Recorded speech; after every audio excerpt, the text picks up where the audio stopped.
This is Glenn Hauser with World of Radio, 2229.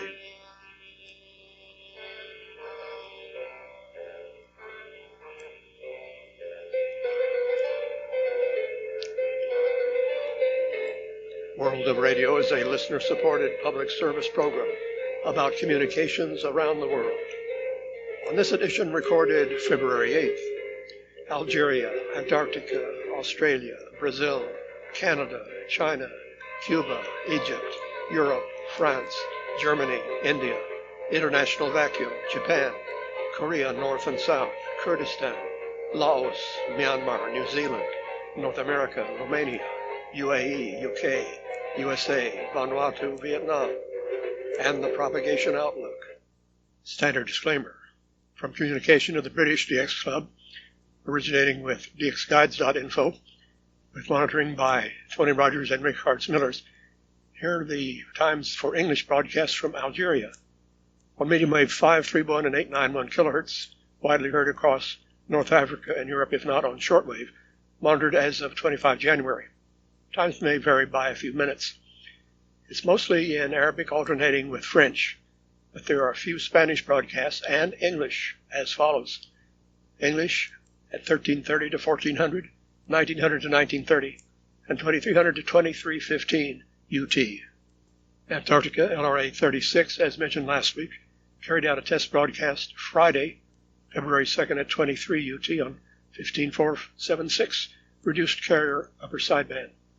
It lasted only 1 hour, but at the end of it, they said they would be back one day later, and there was another broadcast Saturday, February 3rd, starting at 2300. And it lasted until cut off at 0121. Widely heard in North America, even direct signals without using remotes. For the exact frequency, whether it's offset, we had conflicting opinions, whether it's just below 15476 or above. Possibly it does vary.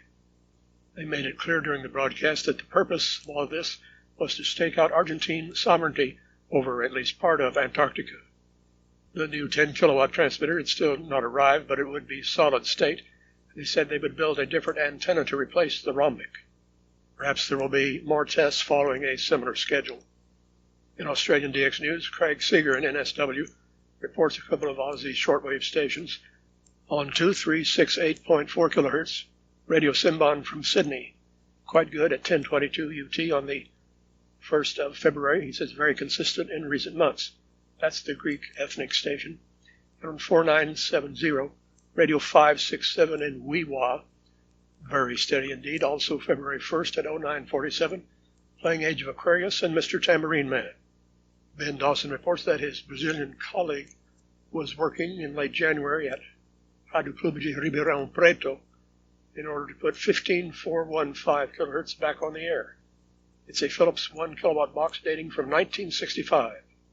Meanwhile, as of February 7th and 8th, I was not getting any signal from Rádio Clube do Pará, Brazil, on 4885. It had been the most regular signal from there and has been coming and going. Let's hope it's coming again. Manuel Mendes in Spain adds another station to his list of active Brazilian shortwave station, although it's irregular, on 6150, Radio Saturno.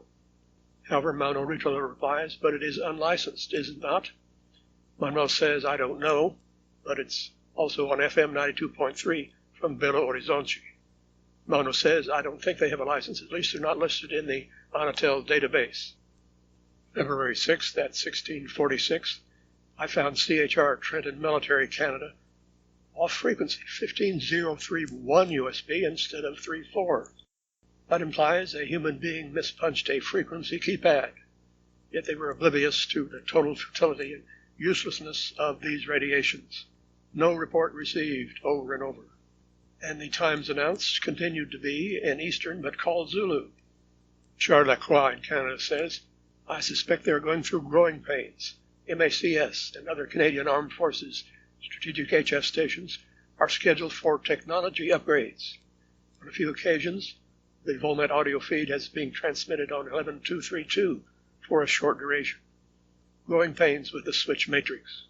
At night, they were still on the proper 6754 USB, and by February 7th at 1619, back on the correct 15034. Later on the 7th, we heard from Richard Lacroix again. He says, I had a good chat with the folks at MACS, and it looks like we have now worked out all of the bugs. Volmets are once again functioning. And indeed, February 7th at midnight 28, numerous reports were received, although still not all of them. And the time checks at last were correct, identified as Zulu. Mike Cooper sent the story from Canadian Press, headlined, Ottawa denies it told CBC to find a 3.3% budget cut, as executives have claimed. Kai Ludwig forwards a reply from CBC itself. About 100 positions have already been cut, including about 50 on the CBC side and 40 on the Radio-Canada side, as well as 10 corporate jobs. All that pales in comparison to this. From Canadian Press, February 8th, via Tony Pavic in BC, headlined, BCE cutting 4,800 jobs and selling 45 radio stations. Bell's chief legal and regulatory officer says radio is no longer a viable business. The affected stations are in BC, Ontario, Quebec, and Atlantic Canada. And via Mike Cooper, there's another story about this from bnnbloomberg.ca.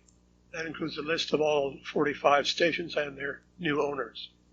In ABDX, Kevin Redding in Tennessee says, I've been listening to a station on 1540 playing some very eclectic music. Rockabilly, bluegrass, all acoustic. From 1810 to 1843, local time, central, I guess. He says, I'm utterly clueless as who this could be on February 3rd. Scott Flabish, New York, replies, it's filler music on CHIN Toronto. Check their stream and you'll see. They're a really interesting station. You never know what might pop up there lately. And then there's a mystery radio station in China on almost the same frequency, 1542 kilohertz, as Takahito Akabayashi in Japan reports. In December, a mystery radio station transmitting only a 1,000 hertz tone appeared on 1542, widely received in the coastal areas of China, the Russian Far East, and Southeast Asia. On January 26, it began to transmit ads for fake drugs almost 24 hours a day. The Chinese government never admits this kind of broadcast, so it was obviously illegal. There are two kinds of illegal stations in China. Black, which are transmitted from private facilities, very rare, and gray, transmitted using high-powered public facilities without permission. On January 29th, an investigation proved this was a gray station from one of the facilities under the control of Jiangsu Radio and TV in Nanjing. Transmission stopped since January 29th. Walt Summoneve records with his remote receiver overnight and went back and checked, and he was hearing this tone frequently during January and the actual programming from January 26th. There's more mystery on medium wave in China in IRCA. Chris Cadillac talks about the issue of Chinese rumblers seeming to originate from a jammer on 1557 kilohertz, a giant signal all across China and other countries, even audible in Jakarta. The signals usually have bars on either side of the frequency, and we go further out from there, similar to IBOX sidebands in North America. Upon Asilomar State Beach, California, Ron Howard reports VC01, the Chinese military number station, on 8049 USB, February 6th at 1144 UT with numbers in Chinese. Fair reception, and here's how it sounds.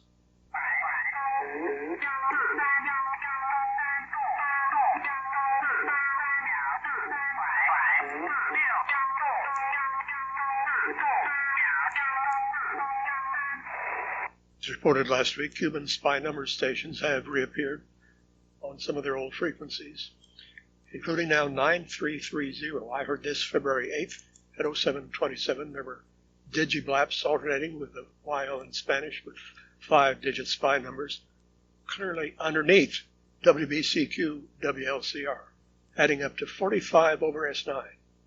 This is a long-time collision, and Cuba was on 9330 before WBCQ decided to use it. The 07 UT broadcast had been scheduled on 4 days a week, Monday, Wednesday, Friday, and Sunday, but when I heard it, it was Thursday. On February 4th and 5th, we were getting no signal at all from Radio Cairo's English Sesquiar, supposed to start at 21:15 on 9440. Something's amiss at Abyss, or egregious in Egypt. Alan Holder on the Isle of Wight replies on February 6th. No transmissions from Egypt monitored on any of the scheduled times As of January 28th, I sent a message to ERU inquiring whether they have discontinued shortwave broadcasts, and this is their reply, quote, "Thanks very much for your kind words. I'd like to tell you that we have some problems in the building of the transmission center of shortwave radio station. Now we are fixing it soon. Everything will go well. Thanks again. Best regards, ERU Engineering, Sayed M.M." Allen says, unfortunately, he's not specific as to what the problems are. Since the 2 transmitters plus 1 reserve are all off the air, I'm guessing there may be issues with the power supply. 2 are within the station at Avis. F5NFB asked our World of Radio group, "Does anyone know which station broadcasts music on AM around 1730 UT on 7685 kHz? Not listed anywhere. Very strong in Paris, 20 over 9. Tony Pavic replies, "Could it be a station calling itself All 80s, as reported in HF Underground?" Juan Carlos Pérez Montero in Spain says, "Yes, indeed. The program of songs was very 80s. I could not understand the name of the station. I hope to hear it better. It stopped at 1808 UT.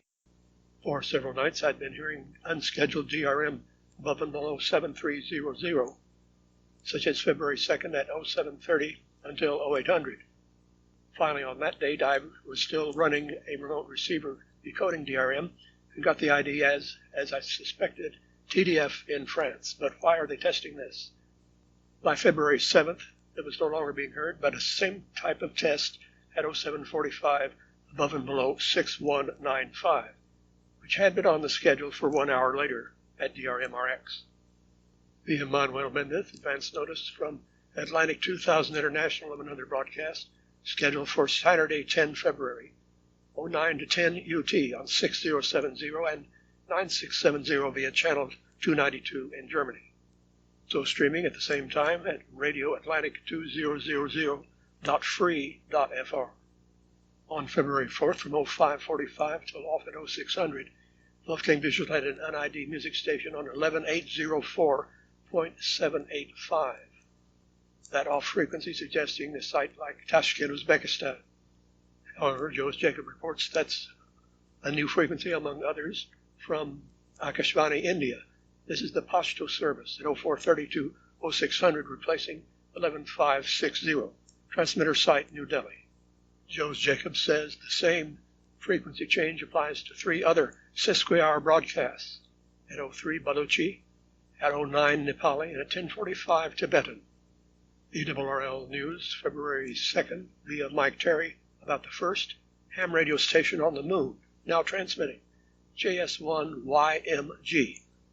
Now that Japan Aerospace Exploration Agency has successfully landed on the moon and transmitting Morse code on 437.41 megahertz since January 19th with 1 watt and a UHF antenna with circular polarization.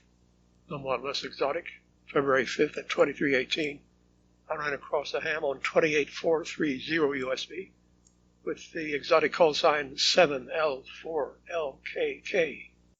But it turns out to be just from Japan. It's not a special call sign, as they've run out of JA prefixes. In communication of the British DX Club, Dave Kenny reports 2 North Korean stations targeting South Korea have stopped broadcasting. Pyongyang Pangzong, Pyongyang Broadcasting Station, used various medium waves, 621, 657, 801, 855, and 873, as well as shortwave 3220, 3320, and 6160. And Echo of Unification had shortwave 3345, 3370, and 5905. According to news reports, these stopped around 12 January, following a decision by North Korea to abandon its policy of seeking reunification with South Korea. So broadcasts and other organizations aimed at promoting reunification have closed.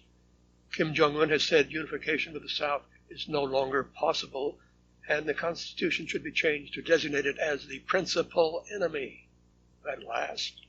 Meanwhile, from South to North Korea, Ron Howard reports 5920. Voice of Freedom is free of any North Korean jamming as of February 2nd, down from 6045 with super white noise jamming and pulsating noise jamming against nothing. The VOF open carrier was heard at tune-in 0720 before start of programming at 0753, when a distinctive gong rings 3 times and the ROK choral national anthem. Via kilohertz, megahertz, and gigantic hertz, World of Radio 2229. A non-commercial service, as is our website, worldofradio.com. Our thanks this week for financial support from Frank in Stockton, Alabama, who sent a greeting card with some cash and says, "Thank you for your program. Shortwave has been a source of great enjoyment and education for me. Greetings and best wishes from your friend in Lower Alabama."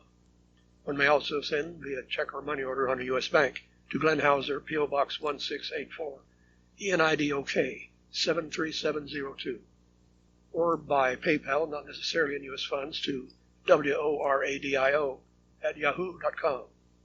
More about Korea from Ron Howard on 7235 National Unity Radio, broadcasting from Taiwan. Heard February 6th at 10:54 when the transmitter came on, and at 10:55 was the start of rapid pulsating noise jamming from North Korea. NUR's programs in Korean started at 1100, and there was a brief 1-minute English language lesson at 11:35. The phrase today was, "Genius is nothing but a great capacity for patience." Last year the lessons were instead in Chinese, heard well above the weaker jamming. Wolfgang Büschel monitored the Kurdistanish radio war this way on February 5th, but it might be different on other dates. 11510.010. The jammer from Turkey was the faulty transmitter with a squeal, which we've also heard carrying voice of Turkey on other frequencies. Jamming going to waste since Dingagel was on 11550 exactly. Transmitter site could have been Armenia or France. Went off at 0600 as monitored via the Qatar remote. Takahito Akawayashi of Tokyo says, "I stayed in Laos for a week at the end of January. The medium wave scene was observed as follows on a portable receiver. At Vientiane, there was no medium wave signal on 567 and no shortwave on 6130. He did not go to Savannah Ket. There was no signal detected on listed 585 when he was in Vientiane at night. In Luang Prabang, there is a strong signal on 705, the provincial station there, sounding on around 2330 and off at 1500. It announces 705 only. There were 2 FM frequencies, but not on the air. The medium wave transmitting tower was observed at the western end of the city along the Mekong River. So it seems Luang Prabang on 705 is now the only medium wave station in Laos. Radio and TV are not the major medium. Even the kid Buddhist priests are using smartphones for information and entertainment. Ron Howard in California reports, as of February 3rd, Myanmar radio was on 5919, but at 1106 UT blocked by strong North Korean jamming due to Voice of Freedom being on 5920. So now would be a good time for Myanmar to return to 5915. On February 3rd, he also had them on 5985, programming starting at 1121 with fair reception, and on 9730 under Alaska until Myanmar went off at 1147. Matt Francis refers us to this brief report about New Zealand's top-of-the-hour bird call turning 50. One of New Zealand radio's icons. Any attempt to take it off the air has been met with howls of outrage. The bellbird had been used as Radio New Zealand's shortwave interval signal since the 1940s, but as the morning bird call it was first launched ahead of the 7 a.m. news on Waitangi Day 1974. This is the national programme. The time is 7 o'clock.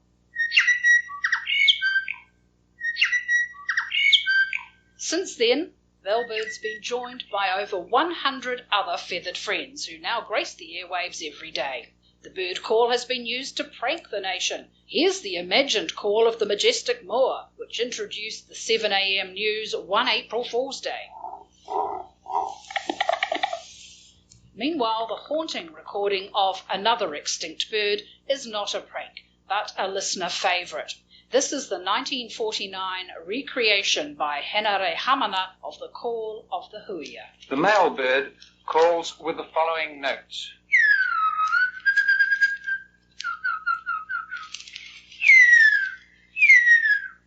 The female answers.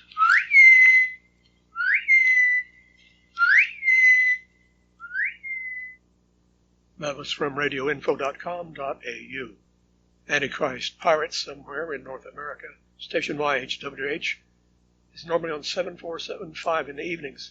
It sometimes shows up in the daytime on surprise frequencies, such as 15175. Paul Walker in Alaska heard this February 4th at 1828 until off at 1833, but nothing when I tried 48 hours later. Richard Langley in New Brunswick says, not many radio stations have a regular program about military activity or readiness, especially if not actually at war. RRI's Romania, the eastern flank, is an exception. Reports on NATO activities involving Romania, sometimes news about the war in Ukraine, especially if drones or missiles fall on or near Romanian territory. The 7 February episode during the half-hour broadcast included reports on multinational military exercises, including Belgian forces, an ongoing Polish exercise coming to an end, Portuguese troops in Romania for a winter exercise. It's typically broadcast on Wednesdays at different times, such as 21:30 on 9500 and 7375. In Australian DX News, Rob Wagner in Victoria reports the UAE relay of BBC on 2 skewed frequencies.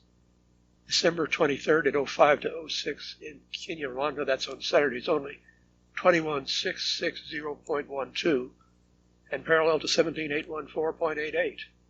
And then on December 26th, BBC in English at 0635 on 21560.15. In the UK, BBC plans to launch new brand extensions on DAB Plus and BBC Sounds. This has led to a lot of discussion. A spokesman for Radio Centre says, new proposals are an attempt to directly imitate the recent success of commercial stations that already provide these genre stations following years of significant investment made by our sector. When one peels back the veneer, the BBC are yet again attempting to compete directly with commercial radio stations, interfering with the market and failing to provide distinct public value. Michael in the UK says FM and DAB are awash with sound-alike commercial music stations. The BBC remit was and should be information, education, and non-commercial entertainment. Tony Pavick in BC says, I just shake my head in disbelief at this. The BBC as a whole organization has money for this nonsense, yet can't find cash for 1 hour daily in English on shortwave to North America, something that if relayed via WRMI would cost less than 10 kilopounds a year. John Filiozzi says, this is what you get when you repeatedly hire denizens from the commercial sector to manage and operate a service and organization with a completely different mission that they don't understand or recognize. Commercial media serves first advertisers and then the public through them. This requires a completely different approach than public service media, whose focus has to be the public, all of it, every identifiable sector, absent the advertiser filter. The government has been directing the BBC away from its core mission, as first expressed by Reef, by judging its value through audience size and forcing it into the commercial realm to finance its operations. It doesn't recognize the distinction between commercial and public media, nor the unique value of the latter vis-a-vis the former. Via Mike Cooper, a VOA press release says, VOA headquarters honored as historic site in journalism. The plaque has been unveiled on February 1st. The Society of Professional Journalists, SPJ, designated VOA's Washington headquarters as a historic journalism site in 2022 and formally handed over the plaque on Thursday. We chose VOA because of its long history of ethical and independent journalism, says Dan Kubisky, a board member of SPJ's Washington chapter. In stark contrast, former VOA worker Dan Robinson forwards a story from National Review, February 7th, headlined, The Rot at the U.S. Agency for Global Media. It's by Michael McCall. This small organization has experienced an extraordinary crisis of leadership, weakening American credibility abroad. As a forthcoming report by the House Foreign Affairs Committee lays out, the story is straight out of a detective novel. A top-level executive is accused of verbally harassing staff, mismanaging public funds, and lying about educational credentials from an elite European university. Whistleblowers file a complaint with the Inspector General, and the agency's HR department begins to investigate. The allegations are confirmed, and the official has ultimately issued a notice of removal while President Trump is in office. President Biden takes over shortly before the firing can be finalized. The official somehow gets to keep the job with no discipline of any kind. Ben Dawson of Hatfield Dawson Consulting Engineers tells us, on January 10th, we returned KOAC 550 Corvallis, Oregon, a public radio station, to full 5-kilowatt operation with its soft figure-8 day and night directional patterns after a year of non-directional 1-kilowatt and lower power operation. Upgrading was performed. It's the only completely slant wire-fed medium-wave directional antenna in the U.S. and perhaps in the world. Terry Cooper forwards a story from WBRC Channel 6 in Birmingham of February 6th. Thieves somehow steal a 200-foot radio tower at WJLX. That's in Jasper, Alabama. It was on 1240, the frequency never mentioned in these stories. It is one of the weirdest and wildest thefts you'll hear about all year. A 200-foot AM radio tower in Walker County is now gone, stolen without a trace. They're working with the FCC to get temporary authority to carry on while they rebuild the AM side of their operations. It is a federal crime and will absolutely not be worth it to them. If caught, the suspects could face a fine or up to 10 years in prison. Station General Manager Brett Elmore said he had no clue how the thieves made off with a large tower. However, on ABDX, Bob Carter of Mid-Atlantic Engineering Service, LLC, says, I have read reports from people that live in that area that have said the AM has actually been off the air since 2017. The FM translator had been happily going along ever since. Thieves dismantled the tower by cutting the wires that secured it and also stole other equipment from the property, Elmore said in a Facebook post. Our best wishes to Kevin Redding of Crump, Tennessee, leader of the ABDX list, who says he underwent heart surgery on February 7th, but is now recovering. Chuck Albertson in Seattle says Port Vila, Vanuatu was back on 7260, heard via the Half Moon Bay Omni SDR with island music, local news items at 10:35 UT, February 3rd. I don't know why they were off air for a week, but Vanuatu gets plenty of earthquakes, and I doubt they'd even roll out of bed for a 6.3 magnitude shaker. Ron Howard was also reporting Vanuatu back on the air as of February 2nd and found they were on 9960, tuned in at 0449, but that went off at 0458, and then they switched to 7260, so that's a new time for the frequency change. Reception, however, was still very weak. However, at 0600, it faded up nicely for a news update in Bislama, a radio drama at 6:14. At 6:34, a PSA for the upcoming May 29th national referendum. And at 0700 to 711, news, sports, and weather in Bislama. Ron Howard reports Vietnam on 8812 USB, VISHL, which stands for Vietnam Maritime Communications and Electronics LLC, a coastal station not clear which site. February 8th, with 1 minute in English of a marine forecast at 12:39, somewhat readable. Weather info for South China. Weather information for South China coastal waters. Issued by the Hong Kong Observatory at 7:45 p.m. February 8, 2024. Early, strong winds in auto roads. Weather forecasting. The northeast monsoon is affecting the South China coastal waters. Weather forecast for the next 24 hours. Hong Kong Atlantic waters. North to northeast states 45. 1446. Several patches, moderate to left speed. Northeast 46 left speed. Turn northeast 46 left speed. The propagation outlook from SWPC. ANKN sees only 5 and 2 through March 2nd, except for a brief peak to 8 and 3 on February 26th. Solar flux peaking at 170, February 12th and 16th, otherwise mostly 160 to 165. But down to 150 by February 24th. Glenn Hauser concluding World of Radio 2229 and inviting you to hear me again next week with a standard disclaimer.